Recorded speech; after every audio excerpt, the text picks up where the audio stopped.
اگر کوئی عورت پلکنگ نہ کرے لیکن آئی بروز کو شیپ دینے کے لیے سائڈ کے بالوں کو سکن کے رنگ کی طرح ڈائی کر لے تو کیا یہ حلال ہے؟ یہ تو حلال ہی ہے جی، اس کی تو کوئی ممانعت نہیں ہے۔ دیکھیں جس چیز کی ممانعت ہے حرام کا فتویٰ اسی پہ لگے گا جس کو شریعت نے حرام قرار دیا۔ وہ صحیح بخاری اور صحیح مسلم کی متفق علیہ حدیث ہے کہ سیدنا عبداللہ ابن مسعود رضی اللہ تعالیٰ عنہ کہتے ہیں کہ اللہ تعالیٰ نے لعنت فرمائی ہے ایسی عورتوں پر جو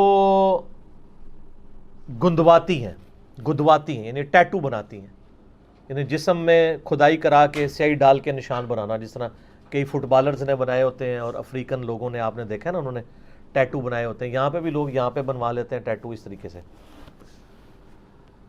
اور دوسری چیز فرمائی، ان عورتوں پہ لعنت ہے جو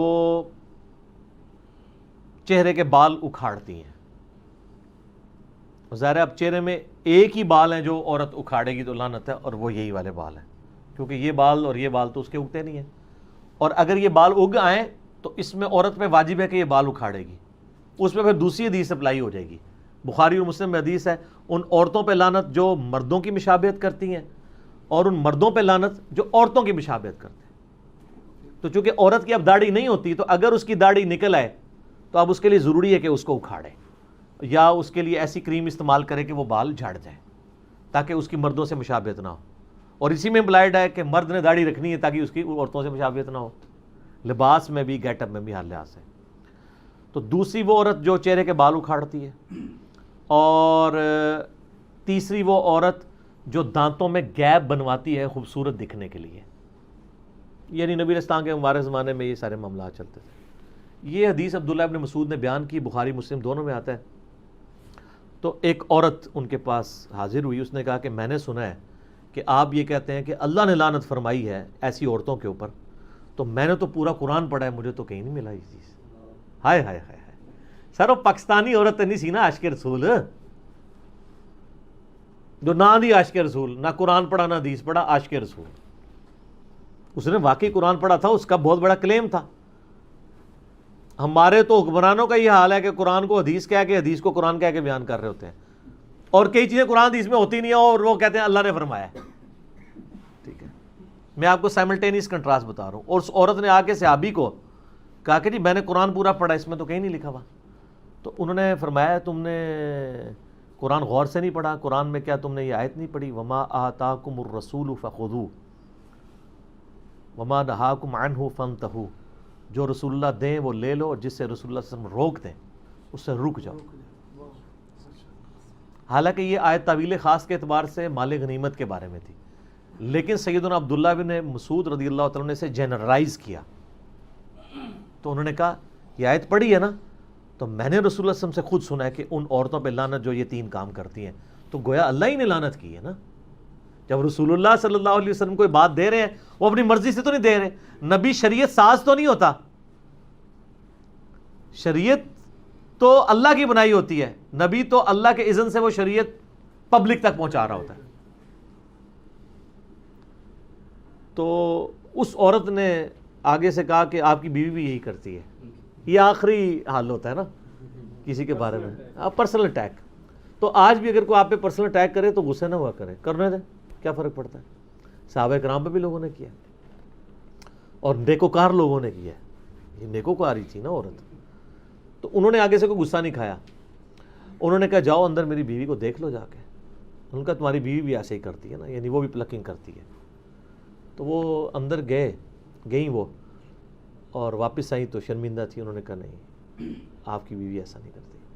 پھر عبداللہ ابن مسعود نے ایک جملہ بولا، انہوں نے کہا کہ اگر ایسا کرتی ہوتی پھر وہ ابن مسعود کی بیوی نہ ہوتی۔ ٹھیک ہے، ابن مسعود تو رسول اللہ کا ماننے والا ہے، اس کے ساتھ ایسی عورت رہ سکتی ہے جو رسول اللہ کی باغی ہو، وہ پھر میری بیوی نہ ہوتی۔ تو یہ یعنی صحابہ کرام فوراً ان کا ایک ایٹیچیوڈ تھا اس حوالے سے۔ تو اگر کوئی عورت پلکنگ نہیں کرواتی، صرف سائڈ کے بالوں کو بلیچ کرتی ہے ہلکا ہلکا سکن کلر کے تاکہ وہ صحیح نظر آئیں، اور یہ لوگوں کو دکھانے کے لیے نہیں، اپنے خاوند کے لیے، اس میں یہ چیز بھی ضروری ہے، تو شاید ویسے ہی وہ چھوڑ دیں، لوگوں کے لیے کر رہے ہوتے ہیں، الا ماشاء اللہ۔ باقی یہ ڈاکٹر فرد ہاشمی صاحبہ کا جو موقف ہے، میں ان کی بڑی عزت کرتا ہوں، میں انہیں ون وومن آرمی کہتا ہوں. ایک اکیلی عورت نے تل پٹ کر دی ہے ہر چیز، شیطان کے خلاف ایک مجاہدہ ہیں. ان کی جو اسٹوڈنٹس ہیں ان میں زیادہ تر یہ ایشو آیا ہوا ہے پلکنگ والا. انہوں نے کہیں ایک بات کی کہ اگر کسی کے بہت زیادہ یعنی بھویں چوڑی ہو جائیں تو وہ کر سکتی ہے کیونکہ وہ نیچر سے ہٹی ہوئی ہیں. اصل میں تو اسلام میں تخلیق بگاڑنے کی ممانعت ہے نا، جو اس حدیث میں بھی آیا نا، جو عبداللہ ابن مسعود علی، اس میں یہ بھی الفاظ ہیں کہ یہ تخلیق بگاڑتی ہیں، جو ٹیٹو بنوائیں یا یہ کریں یا یہ اکھاڑیں. تو اور قرآن حکیم میں سورہ نساء کی آیت نمبر 119 ہے وَلَآمُرَنَّهُمْ فَلَيُغَيِّرُنَّ خَلْقَ اللَّهِ. شیطان نے کہا تھا کہ اے اللہ میں اولاد آدم کو ابھاروں گا کہ تیری تخلیق کو وہ بدل دیں. تو اسلام میں تخلیق بدلنا حرام ہے. اسی کے تحت داڑھی مڑانا حرام ہے نا. اللہ نے مرد کی اگائی ہے، عورت کی نہیں اگائی. تو البتہ کچھ چیزیں تخلیق بگاڑنے میں ہی فطرت ہے، جیسا کہ زیر ناف بال یا بغلوں کے بال یا ناخنوں کا کاٹنا.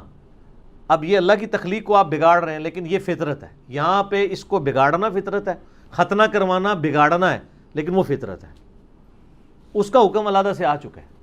اور بخاری مسلم میں حدیث ہے کہ فطرت میں جو ہے وہ 5 چیزیں داخل ہیں: مونچھوں کا پس کرنا، ناخنوں کا کاٹنا، زیر ناف بال اور بغلوں کے بال جو ہے ان کو کاٹنا اور خطرہ کرنا. وہ ایک الگ سے ایک مسئلہ ہے. لیکن یہاں پہ جو مسئلہ ہے نا کہ اگر کوئی بلیچ کروا لیتا ہے وہ تو بالکل ٹھیک ہے، اس کو اکھاڑے نا. تو وہ میں فرد ہاشمی صاحبہ کا بتا رہا تھا کہ انہوں نے اس طرح کو بات کی کہ بہت چوڑے ہوں تو وہ کاٹ لیں تو خیر ہے. اب وہ اس کا نتیجہ یہ نکلا ہے کہ جو ہمیں خبر ہے فزیکلی کہ وہاں پہ ساروں نے ہی سمجھ لیے کہ ہمارے چوڑے ہی ہو گئے ہیں. ورنہ تو ہونا چاہیے آپ گوروں والا ایک طریقہ اڈاپٹ کریں کہ آپ کہیں جی ہم نے 1000 عورتوں کے اوپر فزیکلی یہ پرفارم کیا ایکسپیریمنٹ کہ عورت کے جو بھووں کی آئی بروز کی چوڑائی اتنی اور اتنی موٹائی ہونی چاہیے، تو یہ ہمیں ایک سٹینڈرڈ ملا ہے، اس سے جس کا ہٹے وہ آگے پیچھے کر سکتا ہے. ہر کسی کو یہی نظر آ رہا ہے. اور عجیب جو ہے وہ جننیاں بنی ہوئی ہوتی ہیں، ٹھیک ہے نا، خام خواہ. اور پھر یہ بھی لوگوں نے دماغ میں ڈال دیا کہ جس نے ایک بار کر دیا ہے تو وہ پتہ نہیں اب دوبارہ نہیں. میری وائف تو شادی سے پہلے نہیں کرتی تھی، ایک آدھ دفعہ اس کی سہیلیوں نے زبردستی اس کے ساتھ یہ معاملہ کیا تو شادی کے بعد آج 14 سال ہو گئے، کچھ کوئی فرق نہیں پڑتا. ایویں خام خواہ یعنی لوگوں کے دماغ میں ڈالا ہوا ہے. تو وہ بلیچ کر لیں اس سے بہتر ہے. بلیچ کرنے میں کیا ہوتا ہے کہ صرف وہ کلر چینج ہوتا ہے اسکن والا، بال ادھر ہی موجود ہوتے ہیں لیکن دیکھنے میں نظر نہیں آ رہے ہوتے. تو یہ بھی یعنی ایک آئی بروز کو شیپ دینے کا ایک طریقہ ہے، لیکن یہ جائز طریقہ ہے کیونکہ اس میں آپ بال اکھاڑ کوئی نہیں دیں. تو لہٰذا شریعت کا جو فتویٰ ہے نا وہ اس سے اٹھ جائے گا. فتویٰ لگانے کے لیے منوان ویسی چیز ہونا ضروری ہے. اور یہاں پہ میں ایک ضمناً ایک بات بتا دوں، صحیح بخاری اور صحیح مسلم میں حدیث ہے کہ نبی صلی اللہ علیہ وآلہ وسلم نے بالوں کی جو چٹیا ہے نا، یعنی اس میں پرانگدہ، بالوں کا پرانگدہ کرنے سے بھی منع فرمایا ہے. یعنی کوئی عورت بالوں کا پرانگدہ نہیں کر سکتی. جو چٹیاں بناتے ہیں نا تو عموماً ہماری عورتیں تو جو بوڑھی عورتیں ہیں وہی استعمال کرتی ہیں. یعنی انہوں نے وہ اون کا یا وہ دھاگے کی بنی ہوئی ایک چٹیا ہے وہ ساتھ جوڑ لیتے ہیں، وہ تو بالکل جائز ہے. لیکن عورت کے بالوں میں عورت دوسری عورت کے بالوں کا کرنا یہ حرام ہے. یہ چونکہ اکثر لوگ مسئلہ پوچھتے ہیں تو میں ضمناً بتا دیا کہ جس پرانگدے کی ممانعت آئی ہے احادیث میں وہ بالوں کا ہے. بلکہ صحیح مسلم حدیث ہے کہ حضرت معاویہ رضی اللہ تعالیٰ عنہ جب شام سے مدینہ شریف آئے تو انہوں نے ایک خطبہ دیا، اس میں انہوں نے ایک بہت بڑی چٹیا اپنے ہاتھ میں اٹھائی تھی. انہوں نے کہا کہ لوگوں تمہارے علماء کدھر چلے گئے ہیں؟ کیا رسول اللہ صلی اللہ علیہ وسلم نے ان چیزوں سے منع نہیں کیا تھا؟ اور میں دیکھ رہا ہوں کہ تم لوگ یہاں پہ مدینہ شریف کے اندر یعنی باقاعدہ اس کو یعنی یوز کیا جا رہا ہے. تو یہ باقاعدہ انہوں نے اس کو کنڈیم کیا کہ نبی علیہ السلام نے اس چیز کی ممانعت فرمائی ہے. البتہ جو عام پرانگدے ہیں وہ بالکل درست ہیں. اسی طریقے سے اگر کسی کے بالکل سر کے بال ختم ہو گئے ہیں مرد کے اور سر کے اوپر وہ وگ لگانا چاہتا ہے بشرطے کہ وہ دھوکہ دے کے کوئی رشتہ نہ کرنا چاہ رہا ہو اس کی وجہ سے، تو وگ لگانے کی بھی اجازت ہے. اور جو پرماننٹلی فکسڈ وگیں ہیں ان میں آپ کو وضو کرنے کے لیے، غسل کرنے کے لیے اس کو اتارنے کی بھی ضرورت کوئی نہیں ہے کہ آپ کہیں کہ میں اتاروں گا. اس طریقے سے اب تو خیر اس سے بھی اچھی چیز آ گئی ہے، یعنی ہیئر ٹرانسپلانٹ والا مسئلہ ہے. وہ تو ویسے ہی ٹھیک ہے، وہ آپ کے اوریجنل بال ہیں وہ لگا دیے جاتے ہیں، اس میں تو ویسے کوئی ایشو نہیں ہے. تو یہ میں نے ساتھ ساتھ کچھ مسائل تھے جو اس سے ریلیٹڈ وہ میں نے بتا دیے تاکہ ایشو اس حوالے سے ریزالو ہو جائے. لوگ پوچھتے رہتے ہیں سوال اکثر، میری کوشش ہوتی ہے جو اس سے ریلیٹڈ چیزیں وہ ساتھ ساتھ بیان کر دی جائیں تاکہ کوئی مسئلہ نہ ہو. ٹھیک ہو گیا؟ علی بھائی اس میں ضمن سوال ہے، عورت یا مرد کے لیے ہاتھوں یا ٹانگوں سے بال ریموو کرنا کیا یہ بھی جائز ہے؟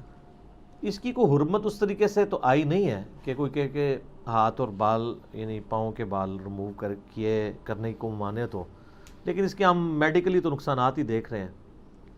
وہ ایک بار کرتے ہیں پھر بار بار ان کو مصیبت سے گزرنا پڑتا ہے. اور مجھے بتائیں یہ ٹانگیں جو ہیں اس طریقے سے بال ریموو کر کے اس میں سے کیا نکالنا ہے کسی نے؟ یہ ٹانگوں کے بال ریموو کر کے ان عورتوں نے پھر ٹخنوں سے اوپر شلواریں کرنا شروع کر دی تھی اپنی وہ نمائش کرنے کے لیے. تو اس طریقے سے ہاف سلیپ پہننا شروع کر دی، لوگوں کے دکھانے کے لیے وہ کر رہی ہوتی ہے نا. اگر وہ کہتا ہے خامدوں کے لیے کر رہی، خامد ہی عورتیں گال کوئی نہیں مننی ہے. ٹھیک ہے. اور مجھے حدیث یاد آ گئی، بخاری مسلم میں حدیث ہے، نبی صلی اللہ علیہ وآلہ وسلم نے فرمایا کہ مجھے اللہ تعالیٰ نے جہنم دکھائی تو میں نے اپنی امت کی عورتوں کی اکثریت جہنم میں دیکھی. استغفر اللہ، اللہم اجرنا من النار، آمین. تو اس لیے کہ یہ ناشکری ہیں. تو صحابہ نے کہا علیہم رضوان کہ یہ اللہ کی ناشکری کرتی ہیں؟ ان کا نہیں، اللہ کی نہیں کرتی، اپنے خامدوں کی کرتی ہیں. اور نبی اسلام نے اس کے اوپر جو جملہ ارشاد فرمایا بڑا زبردست ہے. آپ فرمایا ان عورتوں کا یہ حال ہے اگر پوری زندگی ان کا مرد ان کے ساتھ حسن سلوک کرتا رہے اور کبھی کوئی مسئلہ چھوٹا سا بھی مس ہینڈل ہو جائے تو یہ کہتی ہیں جب سے تیرے پاس آئی ہوں میں نے سکھ کا ایک دن بھی نہیں دیکھا. یہ نبی اسلام نے ارشاد فرمایا اور بخاری مسلم دونوں میں یہ حدیث ہے. تو اچھا یہ حدیث آپ یاد رکھیں، آپ کو بڑا مزہ آئے گا. میری بیوی جب میرے ساتھ لڑ رہی ہوتی ہے تو میں فوراً یہ حدیث یاد کرتا ہوں اور مسکراتا ہوں. تو وہ پوچھتی ہے کیوں؟ میں نے کہا مجھے وہ نبی اسلام کی بات یاد آ گئی. آپ نے فرمایا تھا کہ یہ عورتیں ایسے ہی کہتی ہیں کہ سکھ کا ایک دن بھی نہیں گزارا. تو بالکل وہ نظر آ رہا ہے. تو جب آپ یہ بات کرتے ہیں نا تو اگلے بندے کا غصہ ویسے ہی ٹھنڈا ہو جاتا ہے اگر وہ مسلمان ہے تو. ٹھیک ہے. تو اس حوالے سے یعنی ان چیزوں کو بھی دیکھنے کی ضرورت ہے. تو آپ کی بات کا جواب اس میں کور ہو گیا. جی.